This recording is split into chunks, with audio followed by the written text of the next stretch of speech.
हाँ, तो कैसी कट रही है आपकी ज़िंदगी? तो यार आज हम बात करेंगे एक ऐसे टीवी सीरियल की जो कि अपने टाइम पर बहुत ही ज़्यादा हिट रह चुका है। इतना हिट कि जब ये ड्रामा शुरू होता था तो माएँ अपने बच्चों को ज़मीन पर फेंक कर टीवी के आगे आकर बैठ जाया करती थी और जिस वक्त ख़वातीन वो ड्रामा देख रही होती थी उस वक्त घर में हल्का सा शोर करना भी गुनाह कबीरा समझा जाता था। मैं बात कर रहा हूँ साथ निभाना साथिया की। हाँ हाँ, वही रसोड़े में कौन था। थी तब रसोड़े में कौन था।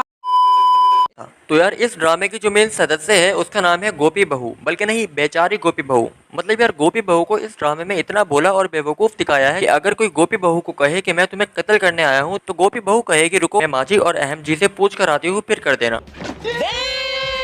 उसके बाद आते हैं अहम जी। अहम जी गोपी बहू के खावंद होते हैं लेकिन अपना रवैया गोपी बहू के साथ मासियों वाला रखते हैं। मतलब अहम जी इस शादी से बिल्कुल भी खुश नहीं थे, लगता था जैसे किसी ने गन पॉइंट पर इन दोनों की शादी कराई हो। वैसे अहम जी का गोपी बहू के साथ खुश न रहना बनता भी था। अब जाहिर बात है यार, अगर आपकी पत्नी आपके लैपटॉप बर्तन धोने वाले साबुन से चार्जर समेत ढो डाले और फिर उसे रस्सी पर छिड़ी हुई मुर्गी की तरह लटका भी दे तो उस पत्नी के साथ कैसे खुश रहा जा सकता है। अगर आपको भी अपना लैपटॉप धोना है तो ये वीडियो जरूर देखें।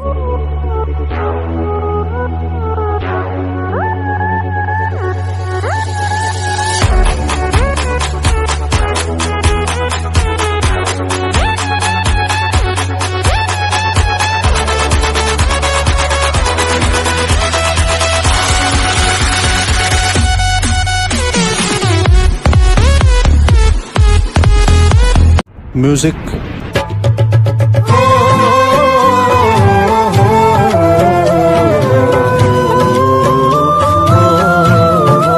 वैसे यार मैंने अपनी जिंदगी में बहुत भोले और गवार लोग देखे हैं लेकिन लैपटॉप धोकर रस्सी पर कौन टांगता है यार। अगली सदस्य है कोकिला बहू। बहू इसलिए लगाया क्योंकि सास भी कभी बहू थी। इसके मायके में हंसने का रिवाज ही नहीं था। इनके घर में हंसने वाले को 1 मिनट के अंदर अंदर काले पानी की सजा दे दी जाती है। मतलब मेरी जब भी इस ड्रामे पर नजर पड़ती थी ये किसी न किसी की ले रही होती थी। अब ये मत पूछना क्या।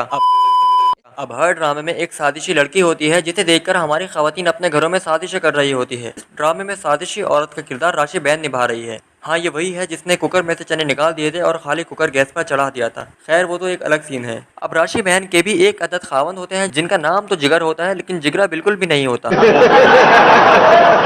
मतलब वो बिल्कुल गाय जैसा सीधा होता है। अगर कोई उसके चपेड़े भी मारते तो वो बदला लेने के लिए उल्टा खुद के ही चपेड़े मारता है। वैसे एक बात मैं हमेशा से सोचता आ रहा हूँ कि अगर अहम जी की शादी राशि बहन से होती और गोपी बहू की शादी जिगर जी से होती तो इतने मसले ही ना होते यार। क्योंकि अहम जी को चाहिए थी पढ़ी लिखी समझदार अक्लमंद खूबसूरत साजिशी और मॉडर्न टाइप की लड़की और दूसरी तरफ जिगर जी को चाहिए थी सिर्फ लड़की, बस सांस लेती हो चाहे वेंटिलेटर पे ही क्यों ना पड़ी हो।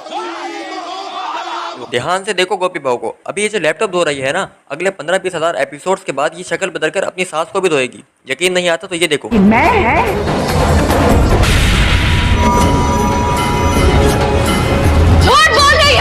यार ये लोग चमाट भी तो इतना जोर से मारते हैं कि दूर खड़े कैमरामैन की भी कांपे टाक जाए। मतलब चमाट नहीं हो गया यार, थोड़ा का हथौड़ा हो गया। अब चमाट का जिक्र हो ही रहा है तो यार ये लोग कभी भी कहीं भी किसी को भी चंपे करा देते हैं।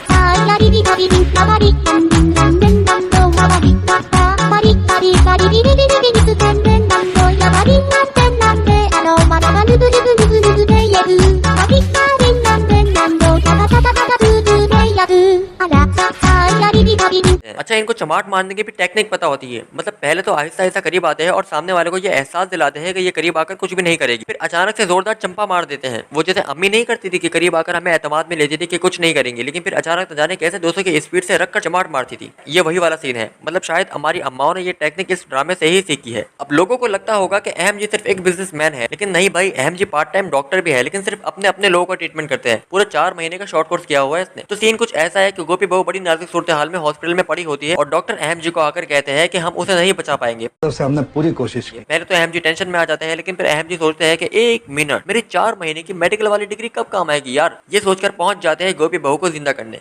गोपी, ये क्या हो रहा है? तारे ज़मीन पर। है क्या बोला तूने? ये क्या हो रहा है? फिर से बोल जरा। अबे भाई, एक लड़की मुंह पर ऑक्सीजन मास्क लगाकर सर पे पट्टी करके हाथों में सुई डालकर आईसीयू में वेंटिलेटर पे पड़ी हुई है और तू कह रहा है ये क्या हो रहा है? घर का एसी खराब हो गया था इसलिए आईसीयू पहुंच गई एसी की हवा खाने। यार ऐसे करेगा तू इलाज? कब तक सोती रहोगी, वो भी मेरी बिना इजाजत के?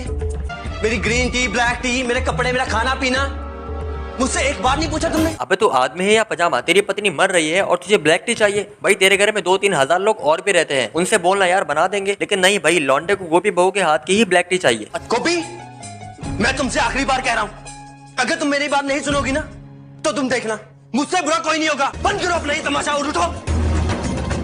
अब मुझे मेरी ग्रीन टी दो, अभी के अभी।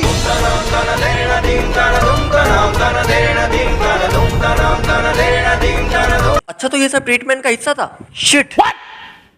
मतलब कैसे यार। वैसे आपको अंदर की बात बताता हूँ, अपना भुट्टो जानी है ना, उसका इलाज भी अहम जी ने किया था, जब भी तो आज तक जिंदा है। थैंक यू अहम जी, हमारे भुट्टो जानी को जिंदा रखने के लिए। ये सीन देखकर डॉक्टर या फिर खुद को मार लेगा या फिर अहम जी को मार डालेगा। मतलब यार जो डॉक्टर इतने साल पढ़ने के बाद भी नहीं कर पाया, वो अहम जी ने सिर्फ 4 माह के कोर्स में कर दिखाया। सो डियर डॉक्टर्स, अभी भी वक्त है, पढ़ाई वढ़ाई छोड़ो, अहम जी से कुछ सीखो। अभी तो कोर्स पर एक ऑफर भी चल रही है, कोर्स मुकम्मल होने के बाद एक पेशेंट फ्री। मतलब घर ले जाकर आराम से प्रैक्टिस करते रहना उस पर।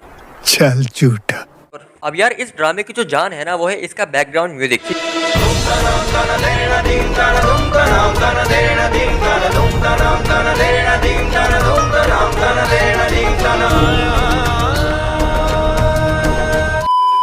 सिचुएशन चाहे कोई भी हो, ये लोग उसमें ये वाला म्यूजिक डाल देते हैं। जैसे कि यार आज तो मैं बहुत थक गया हूँ यार, अब मुझे भी शादी कर लेनी चाहिए। लेकिन मेरे जैसे वेले को कौन देगा अपनी बेटी। चलो यार वीडियो एंड कर देता हूँ, काफी लंबी हो गई है।